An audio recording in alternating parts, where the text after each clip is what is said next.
Welcome back to another episode of this podcast called Dicritical Servant. Today I'll be dissecting a classic, White Shade of Pale by Procol Harum. The song we all know only has 2 verses, but the original lyrics consist of 4 verses. There is a YouTube video about the meaning of the lyrics to this song, and the link to that will be put in the description of this video, just like I always put the link to the original song there.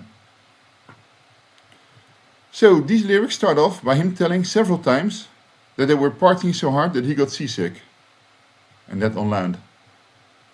Any sane person would take that as a cue to put a stop to it, but it is clear that the writer was easily influenced by others at that time in his life, since they called out for more drinks after being encouraged by onlookers.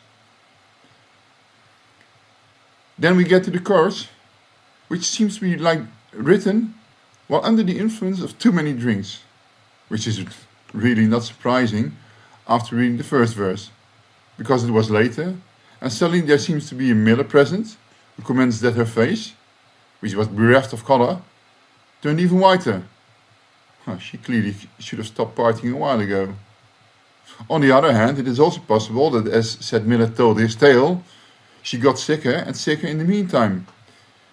Maybe because of the combination of too many drinks and the story being told? Because we don't really get to know what the tale was about, and although suggestions have been that it was a reference to the Canterbury Tales, this was denied by the lyricist himself. On to the second verse. Here he is in a discussion with, I presume, the woman mentioned in the chorus. According to her, there is no reason and the truth is blaring out, but he does not agree and is looking for a way to get another outcome. He really doesn't want her to leave. On the other hand, he does realize that he doesn't want to see what is really going on. Yeah, well, sometimes it's hardly letting go.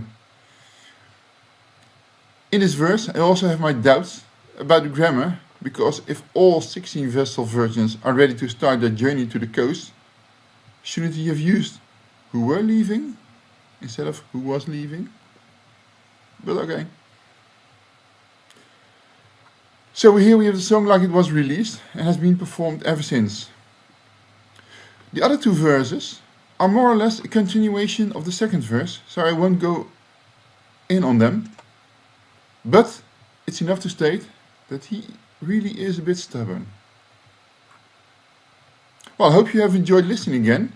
And if you like what I do, then by all means, subscribe to this podcast.